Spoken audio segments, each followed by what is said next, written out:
Tonight on KPBS Evening Edition, several hundred people are being allowed back home after being forced out by fire in San Diego's rural backcountry. And San Diego's unemployment rate fell in July and the region gained 35,000 jobs.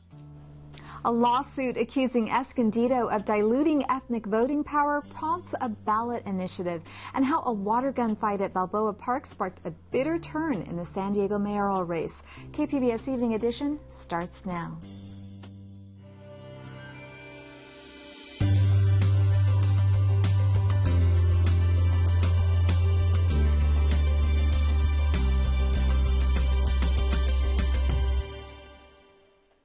Hello, good evening. Thanks for joining us. I'm Dwayne Brown.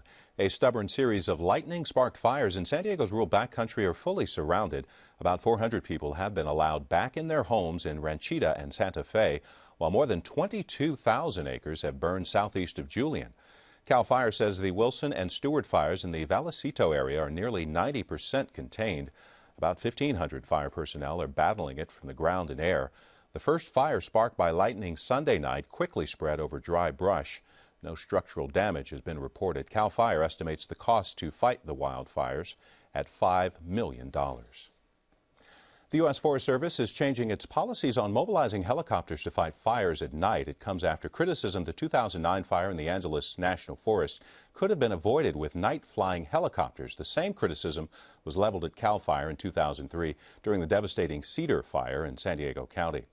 KPBS reporter Allison St. John joins us via Skype. She's been researching what night fighting resources San Diego can actually draw on this fire season. So, Allison, remind us why some people were mad in 2003 about CAL FIRE's policy not to use helicopters at night. Well, if you remember back in 2003, the Cedar Fire began at about 5:30 at night. That was half an hour before dusk. And although a helicopter was dispatched to drop water on it, it was withdrawn because of CAL FIRE's policy not to fight fires after dark.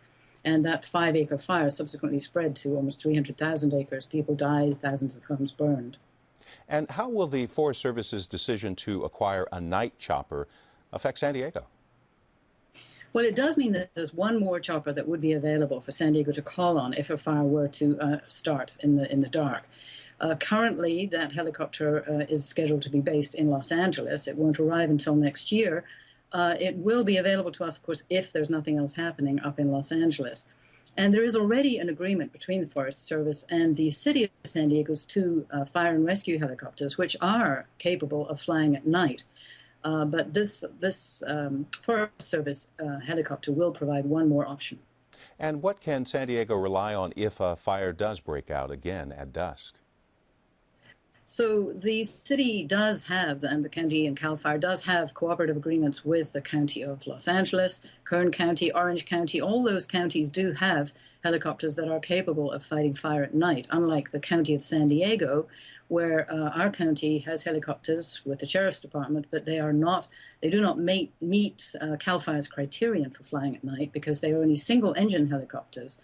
Also, we should mention that the marine helicopters are out of the picture for night fighting because they use Bambi buckets rather than fixed tanks, and those are dangerous when fighting fires at night. So we are basically dependent on cooperative agreements with other counties, the possibility that LA Forest Service helicopter would come, or the city's two fire and rescue helicopters are our best bet. All right, KPBS reporter Allison St. John. San Diego's unemployment rate fell about 1/10 of a point in July during a month that typically has the highest unemployment rate of the year. KPBS business and environment reporter Eric Anderson joins us to discuss the latest report. So, Eric, what are the numbers from the state telling us?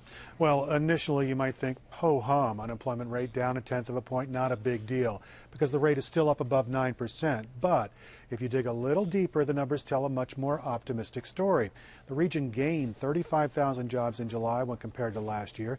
And if you add that to June's 20,000 new jobs compared to a year ago, you have 2 months of very healthy job growth. USD economist Alan Ginn told me today that that kind of job growth over time will bring the rate down significantly. And where are all these jobs? Job gains were healthiest in professional and business services. They picked up 8,300 positions. Educational and healthcare services added 6,200 jobs. And the construction sector, an area hit hard during the economic downturn, added 2,200 jobs over the course of the year. Now, there were some job losses, farming, manufacturing, and information, but that only accounted for about 1,000 positions. And San Diego also got some positive job news today, right?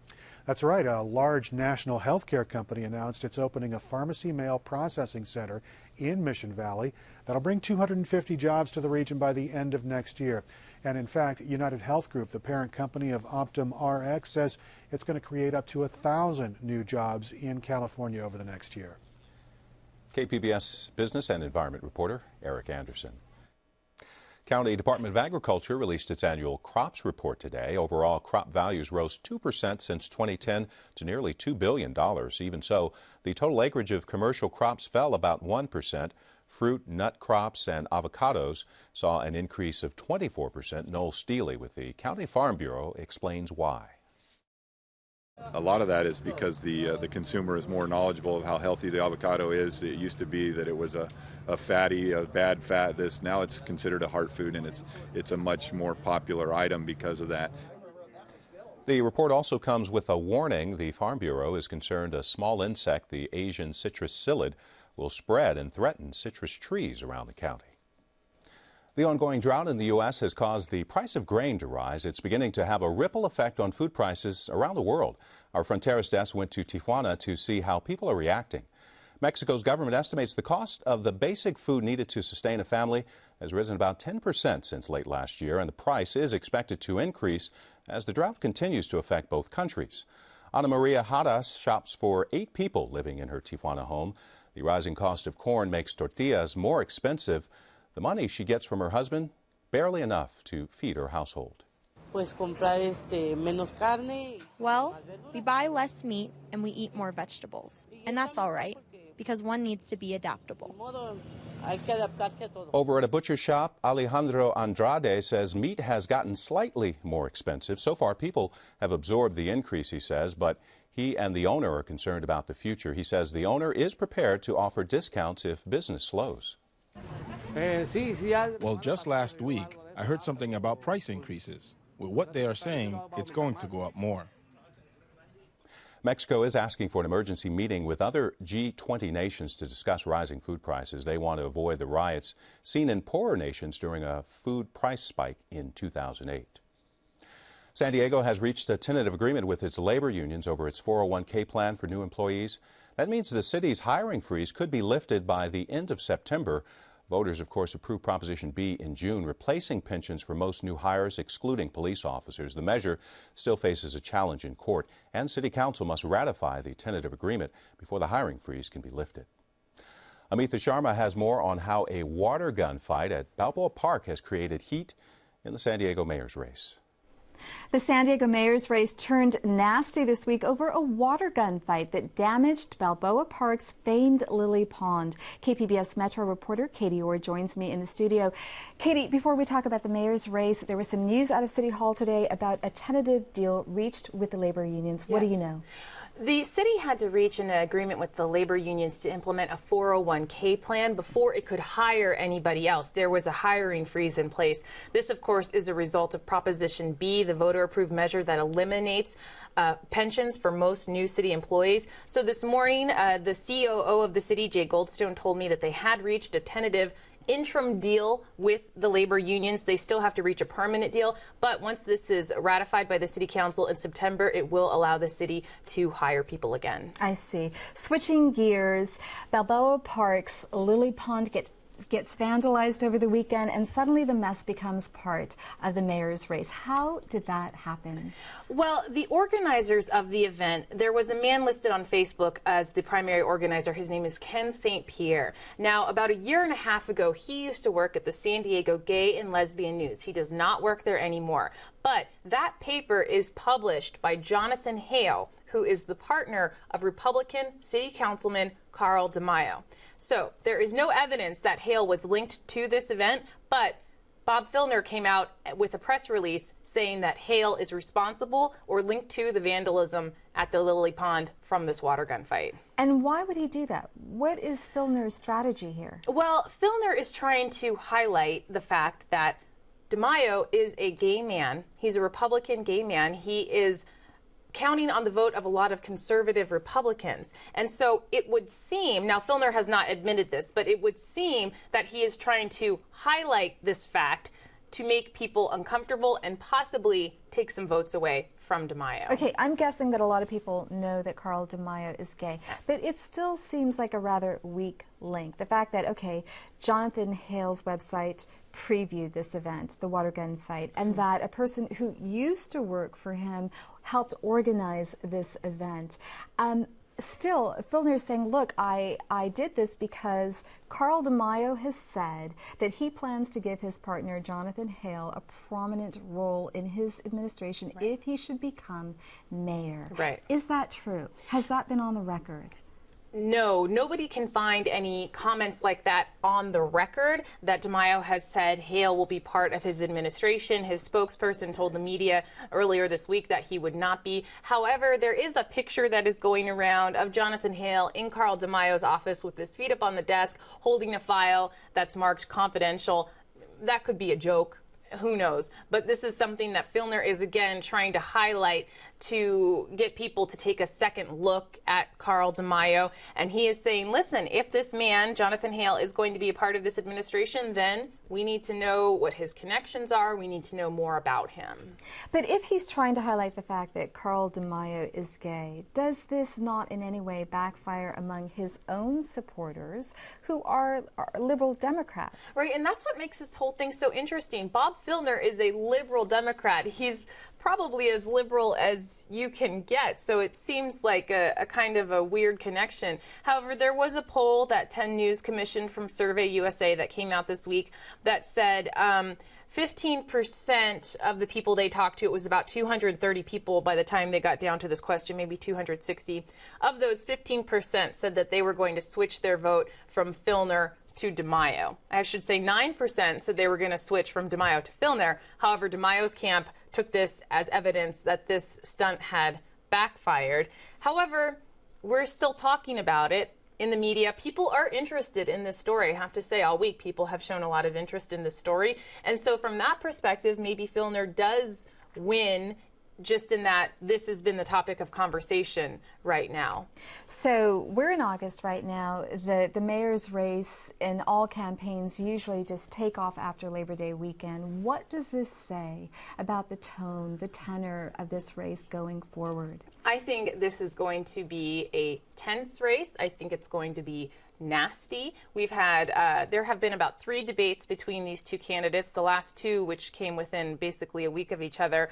Lots of yelling going back and forth, interrupting each other, talking over each other. I think as we get closer and closer to December, we start seeing some real polls come out, more accurate polls. I think it's going to be a nasty race. I don't think this is going to be a race where the candidates have any love lost for each other. Which means that we will be seeing a lot more of you in the coming weeks and coming months. Katie Orr, thank you so much. Thank you. Moody's Investor Services is preparing for more municipal bankruptcies in California. The nation's largest insurer of municipal bonds says fiscal problems in many California cities is putting bondholders at risk. Moody's says it will review all California cities in the coming weeks. Stockton, San Bernardino, and Mammoth Lakes have filed for bankruptcy so far this year. The USS Decatur left San Diego this morning for an 8-month deployment. The guided missile destroyer is headed for the Persian Gulf, the Red Sea, and Arabian Sea. Decatur will conduct anti-piracy operations and ballistic missile defense. Its previous deployment ended in April last year.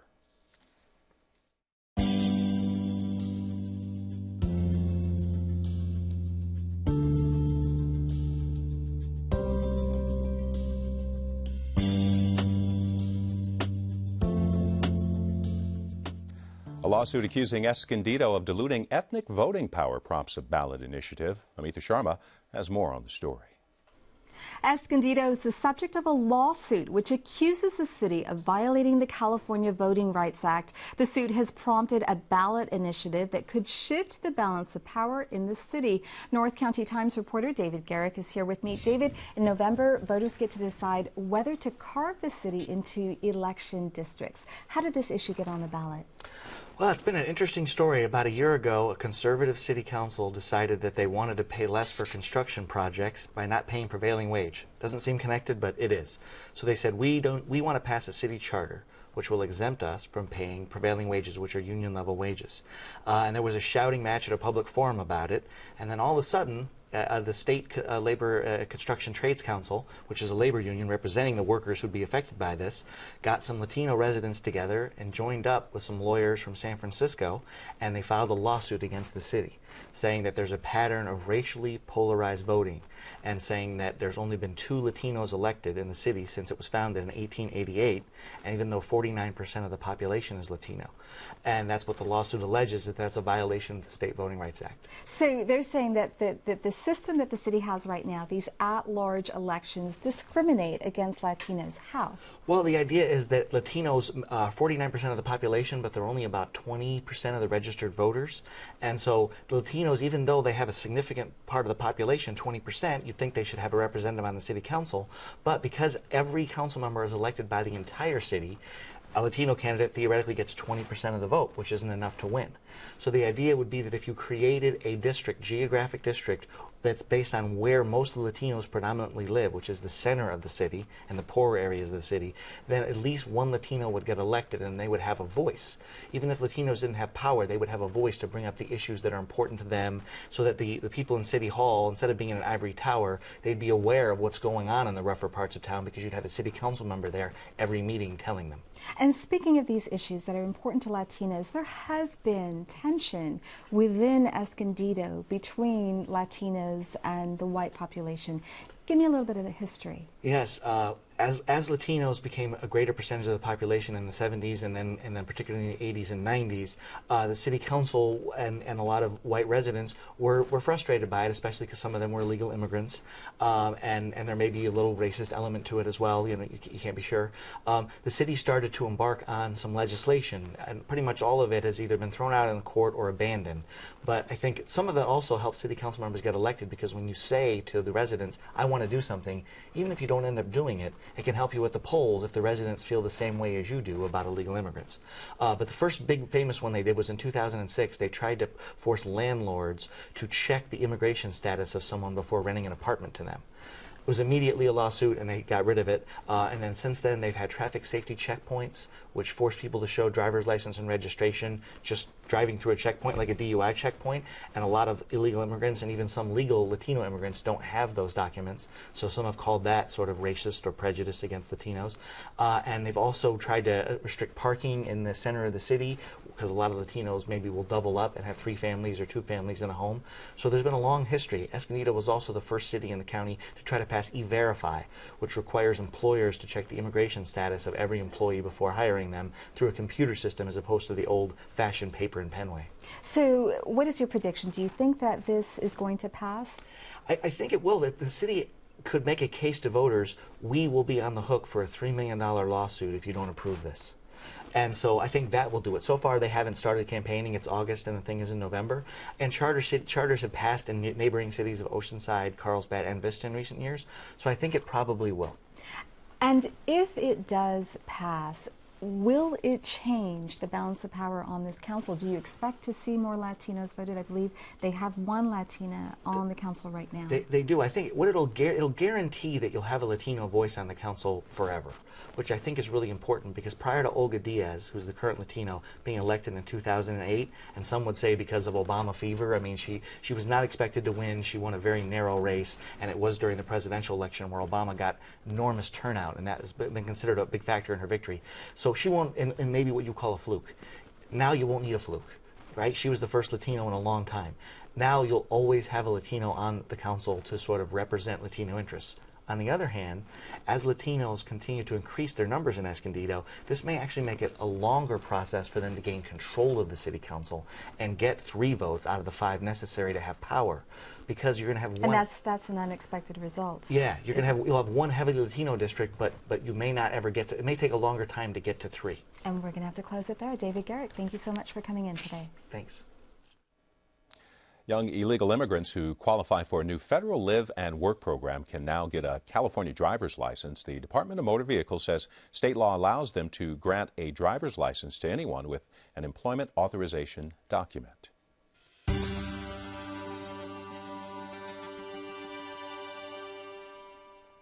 For homeless people in San Diego County, finding a safe place to sleep just got a little harder.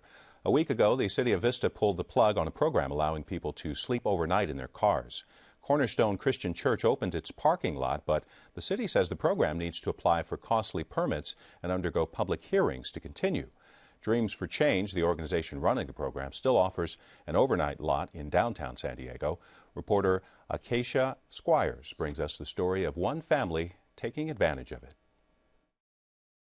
Angela Caldwell and her 5 children passed the warmest hours of a recent Wednesday at the YMCA in City Heights. 9-year-old Justin cools off in the pool, while Audriel and Gabriel, 6 and 7, practice with their basketball team. As other families head home after a day at the Y, the Caldwells pile into their minivan, which they also call home. 5 years ago, if you had told me that this is where I would be, I would have been devastated. The family moved from Michigan 2 months ago, traveling across the country in their van. They came to San Diego to be closer to Caldwell's ex-husband and father of her children. But the housing she'd hoped to find didn't pan out, and just a couple of days later, the family was homeless.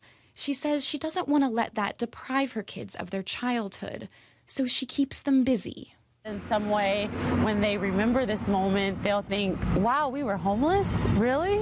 We were staying in our van? That's crazy. We did this, and this, and this. A caseworker at St. Vincent de Paul said the family could sleep on mattresses at the rescue mission, or they could check out a parking lot program on L and 28th Street near downtown San Diego. My children will say, is it time for us to go to the lot? You know, after they're done, because they don't want to be late coming here, which is really funny.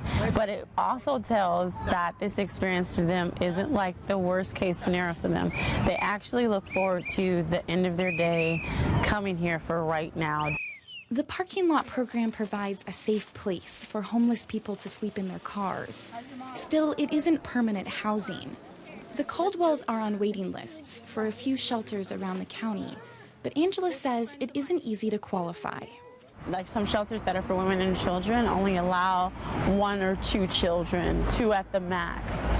You know, so then I don't qualify for those, and that was several. I looked into the hotel vouchers, and the hotel voucher program was the same thing. I have too many children. A lot of people who come to a situation like mine are met with a lot of judgment. Look at how irresponsible they are. You know, I went to one transitional housing place, and it was almost as if they were trying to find a history of drug addiction or mental illness, and there was none. You know, some days it's really gotten to me. Then I'm thinking, oh my goodness, I'm really sleeping in my van. 5 years ago, my son had cancer, and in the hospital with him, I was always just wishing for better days. I was always projecting that in the future I could give him a normal life. Caldwell is currently unemployed, hoping to work from home one day. She says her situation is temporary. You know, someone said, yeah, it's just a season. I said, no, it's intermission. You know, we're out getting popcorn right now. Then you go in and you're going to see the rest of the show. And I'm going to have a grand finish. As the street lamps flicker to life over the parking lot, the family climbs into their van for the night. Tomorrow, they'll get up and start it all over again. Acacia Squires reporting the organization running the program is appealing to Vista to keep the North County lot open. Dreams for Change is also scouting other locations and hopes to reopen by September.